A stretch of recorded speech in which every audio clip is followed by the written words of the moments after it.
ମୋ ସ୍ତ୍ରୀ ଶାଳୀ ଆଉ ମୋ ଧରମ ଭଉଣୀ କହିଲେ ଚାଲ ଆଜି ଯିବା ଆମେ ଟିକେ ପିକନିକ୍। ଆଉ ମୁଁ କେଉଁଠିକି ପିକନିକ୍ ଯିବ କହିଲେ ଆମେ ଯିବୁ ପାରାଦ୍ୱୀପ ଯିବୁ ପିକନିକ୍। ଆଉ ସେଠି କଙ୍କଡ଼ା ଅଛି, ବଡ଼ ବଡ଼ କଙ୍କଡ଼ା। ସେଠି ଆଜି ଆମେ କାଳେ ମଟନ୍ ଭଳିଆ ଲାଗୁଛି, ଆମେ ସେଇଠି ପିକନିକ୍ କରି ଖାଇବୁ। ଆଉ ଭାଇ ଆମେ ଗଲୁ ଆଉ ମାର୍କେଟ ଗଲୁ, କହିଲେ ଆମେ ଚିକେନ୍ ଆଣିବୁ। ଆଉ ଚିକେନ୍ ଆଣିଲେ ତାପରେ କହିଲେ ଆମେ ଦେଖିଲେ 1.5 କେଜିଆ କଙ୍କଡ଼ା ଗୋଟା। ଆଉ ସିଏ ଭାଇ ତା ଦେହରୁ 2-3ଟା ଖଣ୍ଡ ଆଣିଲେ, ଆଣିକି ରୋଷେଇ କଲେ। ଆଉ ରୋଷେଇ କଲେ ମୋ ସ୍ତ୍ରୀ ଆଉ ଶାଳୀ ରୋଷେଇ କଲେ ଚିକେନ୍, ଆଉ ଧରମ ଭଉଣୀ କଲା କଙ୍କଡ଼ା ତରକାରୀ 1.5 କେଜିଆ ଗୋଟା। ଆଉ 2-3ଟା ଆଣିଲେ, ଆଣିକି ଗୋଟା 1.5 କେଜି। ଆଉ କହିଲେ ଆମେ ଆଜି ଏଇ 1.5 କେଜିଆ କଙ୍କଡ଼ା ରାନ୍ଧିବୁ ଆଉ ଚିକେନ୍ କରିବୁ। ଆଉ ଆଣିକି ଦେଲି କଲେ।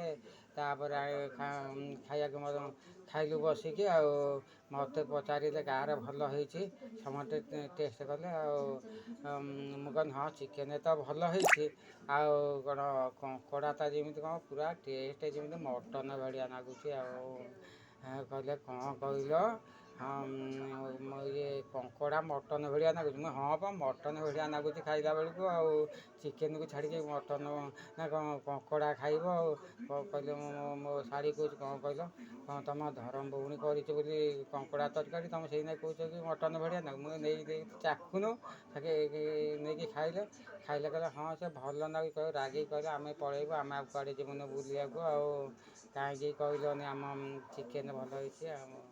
ଆଉ ତମ ଧରମ ଭଉଣୀର ମଟନ୍ ନା କ'ଣ କଙ୍କଡ଼ା ତରକାରୀ ମନା କରିଥିଲେ ବୁଲିବାକୁ ଯିବ। ମୁଁ ବାଧ୍ୟ କରି ନେଇ ବୁଲେଇକି ନେଇକି ଆଇଲି। ନା ତା ଟିକେ ଭଲ ହେଇଛି ବୋଲି କହିନି ନା। ଆଉ ସେ